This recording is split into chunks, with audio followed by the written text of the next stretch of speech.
Hello everyone, welcome to my channel. तो स्वागत है आप सभी का एक बार फिर से एग्री टू कल्चर फैमिली के इस यूट्यूब चैनल पे।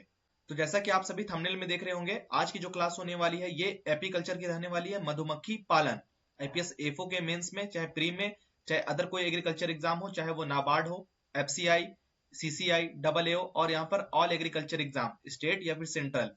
एपीकल्चर जो टॉपिक है मधुमक्खी पालन जो है, यहाँ से लगभग आपके हर एग्जाम में एक ना एक क्वेश्चन देखने को मिलता है। डायरेक्ट यहाँ से एक क्वेश्चन देखने को मिलता है, तो उसी को ध्यान में रखते हुए हम लोग यहाँ पर एपीकल्चर की क्लास करने वाले हैं, मधुमक्खी पालन। इसके यहाँ पर इंपॉर्टेंट एमसीक्यू क्वेश्चंस को कवर करेंगे, चाहे वो प्रीवियस ईयर बेस्ड क्वेश्चन हो, पिछले एग्जाम में पूछा गया हो, चाहे एग्जाम ओरिएंटेड कोई भी क्वेश्चन हो जो आने वाले एग्जाम में क्वेश्चन बन सकता है। वैसा वैसा क्वेश्चन यहाँ पर आपके लिए लाया गया है। छाट छाट कर एपीकल्चर का जो इंपॉर्टेंट क्वेश्चन है वो यहाँ पर लाया गया है। तो आप बस इस क्लास के एंड तक बने रहिए, वीडियो को पूरा देखिए। आज इसका पार्ट 1 है, पार्ट 2, पार्ट 3 करके पूरा जो टोटल यहाँ से जितना क्वेश्चन बन सकता है, एपी कल्चर से जितना इंपॉर्टेंट क्वेश्चन बन सकता है, वो यहाँ पर क्लास के माध्यम से पूरा कंप्लीट कराया जाएगा। तो आपको चैनल को सब्सक्राइब कर लेना है, वीडियो को पूरा देखना है, कॉपी पेन लेकर बैठना है, ठीक है। तो चलते हैं आज की क्लास में, देखते हैं आज का पहला क्वेश्चन। तो ये रहा पहला question. In India modern beekeeping was first introduce in which state? Bharat में आधुनिक मधुमक्खी पालन मॉडर्न बी कीपिंग सर्वप्रथम किस राज्य में प्रारंभ किया गया था? केरला, पंजाब, वेस्ट बंगाल, तमिलनाडु, हिमाचल प्रदेश। तो यहाँ पर बिल्कुल आपको आईपीएस एफओ के पैटर्न में ही सारे क्वेश्चन देखने को मिलेगा। तो क्वेश्चन को अच्छे तरीके से समझना है, ऑप्शन को अच्छे तरीके से पढ़ना है। 5-5 ऑप्शन यहाँ पर दिया जा रहा है, उसके बाद आप कमेंट बॉक्स में आंसर देना है। तो मॉडर्न बी कीपिंग की बात करेंगे तो इसकी शुरुआत कब हुई थी? तो 1882 में। इस ईयर को याद रखेंगे। 1882 में कहां पर स्टार्ट हुआ था? तो वेस्ट बंगाल में। वेस्ट बंगाल, पश्चिम बंगाल में इसका शुरुआत हुआ था। उसके बाद फिर देश के अन्य भागों में ये विस्तार किया गया, जो कि फसल में, खास करके एग्रीकल्चर में पॉलिनेशन के लिए काफी यूजफुल होता है। इस चीज को याद रखेंगे, ठीक है। नेक्स्ट क्वेश्चन यहाँ पे, where was the first successful scientific beekeeping started in India? Bharat में प्रथम सफल वैज्ञानिक मधुमक्खी पालन साइंटिफिक बी कीपिंग जो है ये कहाँ पे प्रारंभ किया गया था? वेस्ट बंगाल, पंजाब, केरल, हिमाचल प्रदेश, तमिलनाडु। तो हम लोगों ने देखा अभी मॉडर्न बी कीपिंग,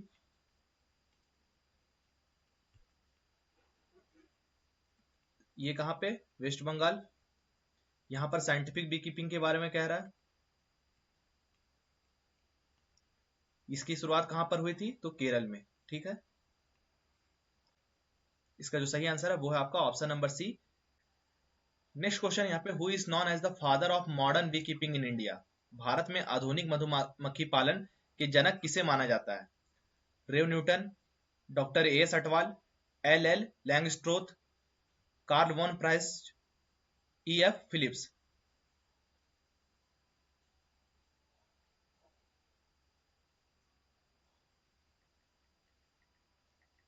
तो यहाँ पर बात करेंगे father of modern beekeeping की इंडिया में, तो इसका जो सही आंसर है वो आपका डॉक्टर एस अटवाल इसका सही आंसर हो जाएगा। ये कहाँ के वैज्ञानिक थे? तो भारतीय भारतीय वैज्ञानिक थे।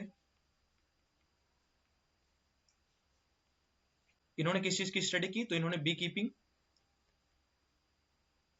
मधुमक्खी पालन के साथ साथ यहाँ पर इन्होंने पॉलिनेशन को अध्ययन किया।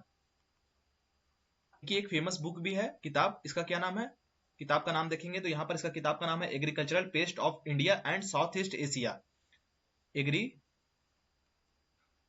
Culture agricultural pest of India and South east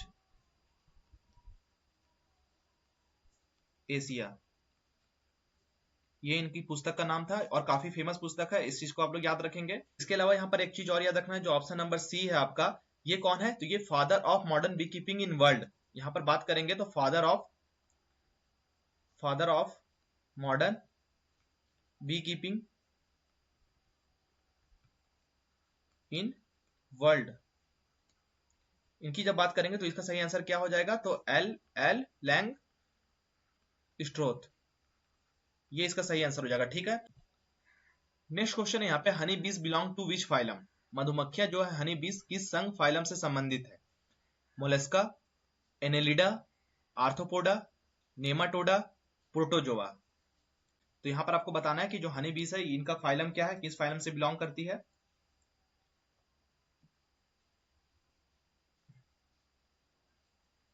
तो यहाँ पर पहले हनी बीज के वर्गीकरण को देखेंगे।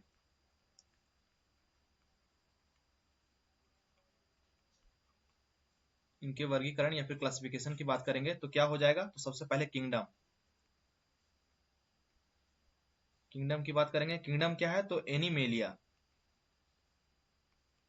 ठीक है। उसके बाद यहाँ पर फाइलम आएगा। फाइलम क्या है इनका, तो आर्थ्रोपोडा, आर्थ्रोपोडा। उसके बाद यहाँ पर क्लास आएगा। क्लास क्या है, तो ये इंसेक्टा क्लास से बिलोंग करती है, इंसेक्टा। उसके बाद यहाँ पर ऑर्डर की बात करेंगे तो किस ऑर्डर में आता है ये, तो हिम्नोपटेरा, हिम्नोपटेरा, ये इसका ऑर्डर है। फैमिली की बात करेंगे तो फैमिली क्या है इनकी, एपीडी, ये इसकी फैमिली है। जीनस की बात करेंगे तो एपिस। तो इस चीज को याद रखेंगे, इसके अकॉर्डिंग देखेंगे तो इसका जो सही आंसर है वो है आपका option number C, arthropoda. Phylum यहाँ पर पूछा था तो फाइलम आर्थ्रोपोडा, इसका स्क्रीनशॉट ले लेंगे। Kingdom Animalia, phylum Arthropoda, class Insecta, order Hymenoptera, family की बात करेंगे तो एपीडी, और जीनस की बात करेंगे तो एपिस। और यहाँ पर एक चीज और है, आर्थ्रोपोडा जो है ये सबसे बड़ा फाइलम है, इस चीज को भी याद रखेंगे, सबसे बड़ा फाइलम, सबसे बड़ा फाइलम जो है वो आर्थ्रोपोडा है। मोलस्का में कौन कौन सा जीव आता है, तो मोलस्का की बात करेंगे तो यहां पर आपको देखने को मिलेगा स्नेल, स्नेल देखने को मिलेगा, ऑक्टोपस देखने को मिलेगा। इसके अलावा एक चीज और हो गया ओस्टर, ये मोलस्का फैमिली से बिलोंग करता है। एनिलिडा की बात करेंगे तो यहां पर आपको अर्थवॉर्म देखने को मिलेगा। क्या, अर्थवॉर्म, केचुआ जो है, ठीक है। नेमाटोडा की बात करेंगे तो इसके अंतर्गत आपका राउंड वॉर्म्स आएगा, प्लांट पैरासिटिक नेमाटोड्स आएगा। प्रोटोजोआ की बात करेंगे तो इसके अंतर्गत अमीबा आएगा, ठीक है। तो आई होप आपको ये क्वेश्चन समझ में आ गया होगा। चलते हैं अगले क्वेश्चन में। नेक्स्ट क्वेश्चन है यहाँ पे, which scientist discover the language of honey बीज, मधुमक्खियों की भाषा जो हनी बी लैंग्वेज है, इसकी खोज किस वैज्ञानिक ने की थी। L Langstroth, Karl von Frisch, A S Atwal, Rev Newton, E F Phillips. तो किनके द्वारा यहाँ पर डिस्कवरी किया गया था जो हनी बीज है इनके लैंग्वेज को। तो इस क्वेश्चन का यहाँ पर जो सही आंसर हो जाएगा वो है आपका option number B, Karl von Frisch ने हनी बीज की लैंग्वेज को डिस्कवर किया था। इसके लिए इनको नोबेल प्राइज भी मिला था, नोबेल प्राइज भी मिला था। किसके क्षेत्र पे, तो फिजियोलॉजी और मेडिसिन के क्षेत्र पे। कब मिला था, तो 1973 में, 1973 में इनको नोबेल प्राइज मिला था। इन्होंने क्या बताया था कि जितने भी बीज है, बीज मधुमक्खियां हैं, इनको जब किसी भोजन का स्रोत मिलता है या फिर इनको जब भोजन मिलता है तो इनकी दिशा बताने के लिए, दिशा, डायरेक्शन और दूरी बताने के लिए ये क्या करती है, डांस करती है, डांस करती है। इसी चीज को इन्होंने बताया था, डांस करके ही ये बताती है कि भोजन यहाँ से कितना दूर है, किस डायरेक्शन में है, यही इनका लैंग्वेज है। तो इस चीज को किसने बताया था, तो कार्ल वॉन फ्राइस्ट ने बताया था। यहाँ पर आपको एक चीज और याद रखना है, अगर जो भोजन है, भोजन 50 मीटर के अंदर है, 50 मीटर के अंदर है तो कैसा डांस करेगी, और यहाँ पर 100 मीटर से दूर है, 100 मीटर से भी दूर है तो कैसा डांस करेगी। जब 50 मीटर के अंदर रहेगा भोजन का स्रोत तो ये राउंड डांस करेगी, राउंड, ठीक है। और ये अगर 100 मीटर से दूर रहेगा तो कैसा करेगा, तो वेगल डांस करेगी, वेगल डांस करेगा। तो इस चीज को भी याद रखेंगे। नेक्स्ट क्वेश्चन यहाँ पे, अकॉर्डिंग टू फसाई standards what is the maximum permissible sucrose content in Honey. फसाई मानकों के अनुसार शहद जो है हनी, इसमें सुक्रोज की अधिकतम अनुमेय मात्रा कितनी होती है, 3%, 5%, 7%, 10%, 12%। तो यहाँ पे सुक्रोज कंटेंट कितना होता है हनी में,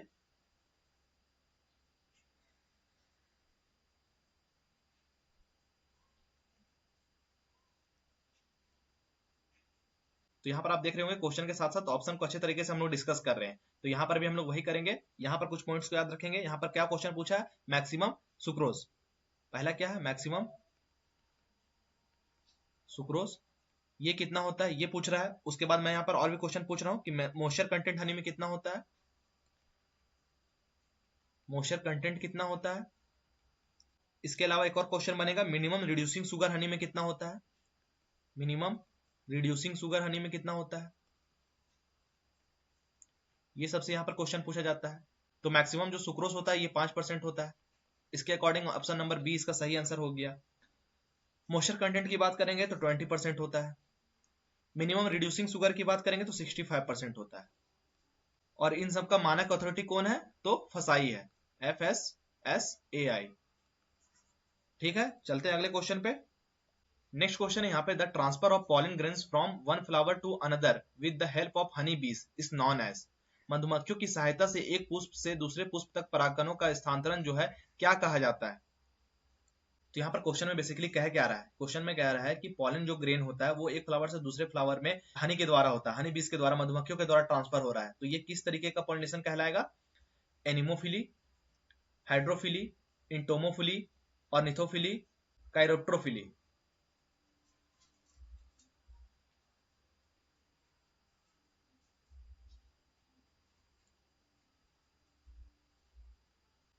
तो यहां पर आपको याद क्या रखना है? तो याद रखना है कि जब पॉलिनेशन पॉलिनेशन कोई भी कीट के द्वारा होता है, इंसेक्ट के द्वारा होता है, इंसेक्ट के द्वारा हो रहा है, तो ये आपका किसके अंतर्गत आएगा? तो ये इंटोमोफिली के अंतर्गत आएगा। इसका क्या सही आंसर होगा? इंटोमोफिली।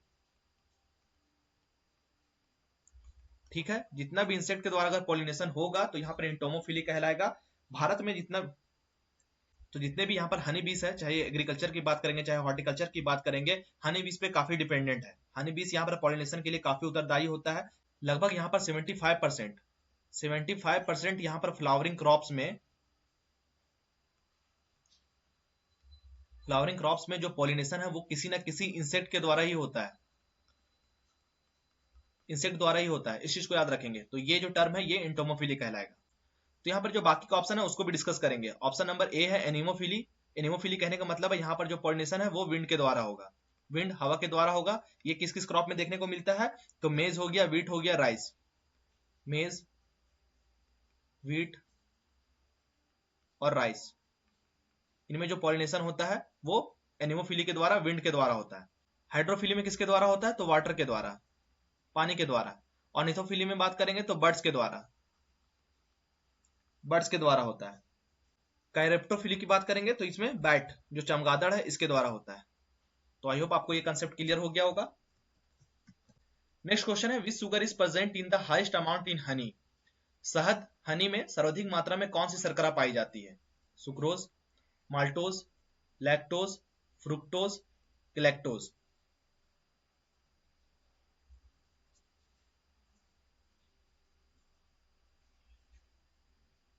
तो इस क्वेश्चन का यहाँ पर सही आंसर होगा आपका option number D, fructose. Fructose जो शुगर होता है ये यहाँ पर हनी में सबसे ज्यादा देखने को मिलता है। कितना परसेंट होता है? तो 38 से 41%। डाटा याद रखेंगे, यहां से एग्जाम में क्वेश्चन बनता है। इसको फ्रूट शुगर भी कहा जाता है, फ्रूट शुगर भी कहा जाता है। सुक्रोज की तुलना में ये ज्यादा मीठा होता है। सुक्रोज की तुलना में जो फ्रुक्टोज होता है ये ज्यादा मीठा होता है। और इसके अलावा यहाँ पर बात करेंगे सेकंड मेजर जो शुगर है, सेकंड मेजर शुगर जो इसमें क्या पाया जाता है हनी में, तो वो ग्लूकोज पाया जाता है। ग्लूकोज जो होता है सेकंड मेजर शुगर, यहाँ पे लिख लेंगे second major sugar in honey क्या होता है? ग्लूकोज। कितना होता है? तो लगभग 30% के आसपास, 30 से 34, 35 इस तरीके से यहाँ पर देखने को मिलता है। तो इस डाटा को याद रखेंगे, ठीक है। और यहाँ पे बाकी बच गए माल्टोस, ये माल्ट शुगर है। लैक्टोज की बात करेंगे तो ये मिल्क शुगर है, ठीक है। नेक्स्ट क्वेश्चन है यहाँ पे, the worker honey bee lives for about how many days during summer season. ग्रीष्म ऋतु, समर सीजन में जो श्रमिक मधुमक्खी है, वर्कर बी है, का जीवन काल लगभग कितनों दिनों का होता है? 15 से 20 दिन, 25 से 35 दिन, 40 से 50 दिन, 60 से 70 दिन, 80 से 90 दिन। समर सीजन में और विंटर सीजन में, दोनों में बताना है, ठीक है।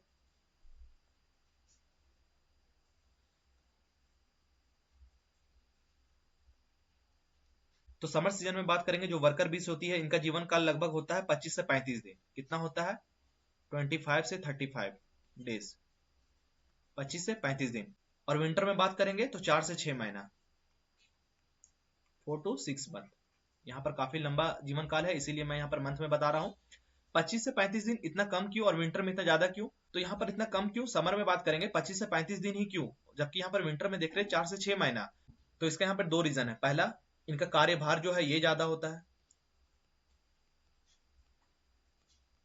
दूसरा यहाँ पर बात करेंगे टेम्परेचर हाई होता है।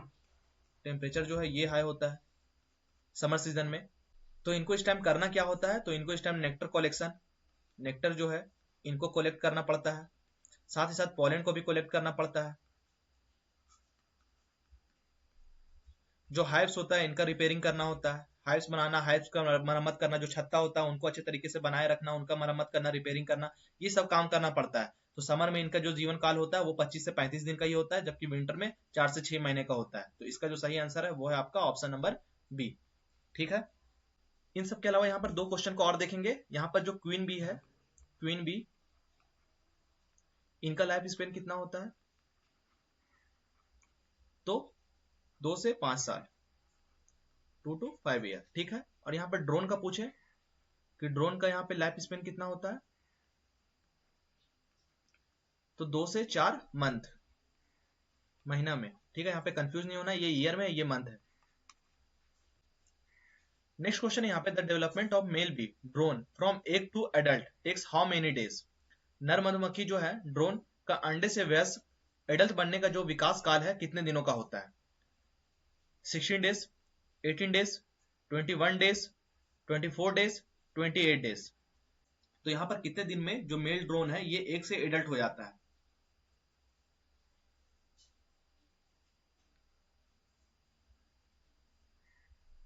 तो यहाँ पे जो ड्रोन है इसका यहाँ पर सही आंसर हो जाएगा आपका 24 दिन।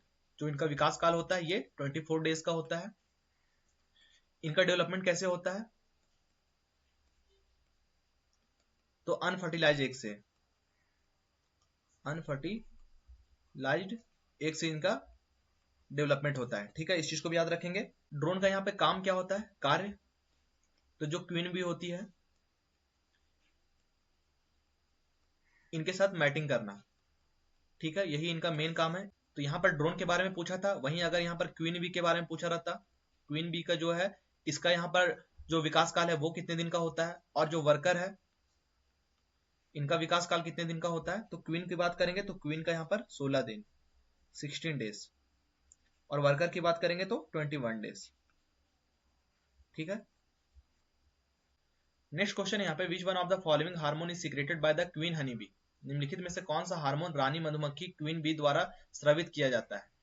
Juvenile hormone, queen subsistence, ecdysone, bursicon, neotenin.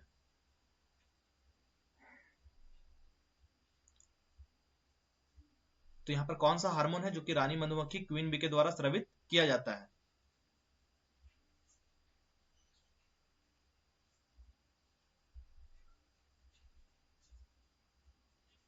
तो यहाँ पे जो हार्मोन रिलीज होता है क्वीन बी के द्वारा ये होता है क्वीन सब्सटेंस। इसका जो सही आंसर है वो है आपका option number B, queen substance.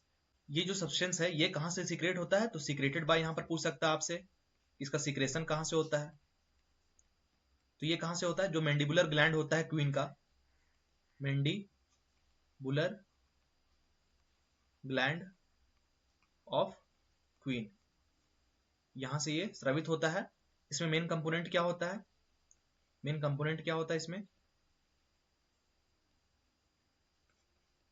9-ODA, ये इसमें कंपोनेंट होता है। ओडीए का यहाँ पे देखेंगे फुल फॉर्म क्या है यहाँ पर, तो 9-ऑक्सो 2 डेसिनोइक एसिड, ये इसका फुल फॉर्म होता है। तो इस सब्सटेंस का काम क्या है? ये जो सिक्रेशन हो रहा है सब्सटेंस, इसका काम क्या होता है? तो इसका मेन काम जो होता है, जितने भी वर्कर बी है, वर्कर बी, इनका जो ओवरी है, ओवरी, इसके डेवलपमेंट को ये रोक देता है, ब्रेक लगा देता है। जो ओवरी होता है वर्कर्स बी में, इसको ये डेवलपमेंट को, इसके विकास को ये रोक देता है, ये हार्मोन। नेक्स्ट क्वेश्चन यहाँ पे, which one of the following honey bees perform the tail wagging dance communicate the location of food source? निम्नलिखित में से कौन सी मधुमक्खी भोजन स्रोत की दिशा एवं दूरी बताने के लिए टेल वैगिंग डांस करती है? Queen bee, drone bee, nurse bee, scout bee, guard bee. तो यहाँ पर कौन सी मधुमक्खी होती है जो कि जब उनको किसी तरह का फूड सोर्स का पता चलता है, भोजन स्रोत का पता चलता है, तो वो फिर उसकी दूरी और दिशा को बताने के लिए वो डांस करता है। वो भी डांस कौन सा? तो वेगल डांस। यहाँ पर दो तरह का डांस करती है। यहाँ पर मैंने बताया कि दो तरह का डांस करती है, एक होता है वैगल और एक होता है राउंड। राउंड कब करता है? इस चीज को देखेंगे। राउंड जब जो भोजन है वो 50 मीटर के अंदर हो,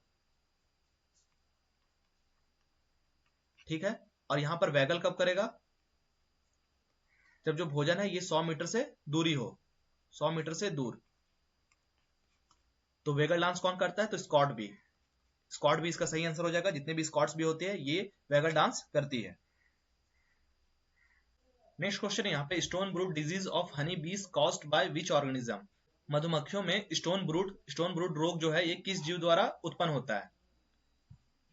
एस्कोस्फोरा एपिस, एस्पेरजिलस फ्लेवेस, नोसिमा एपिस, बैसिलस लार्वे, मेल्सिकोकस प्लोटूनियस।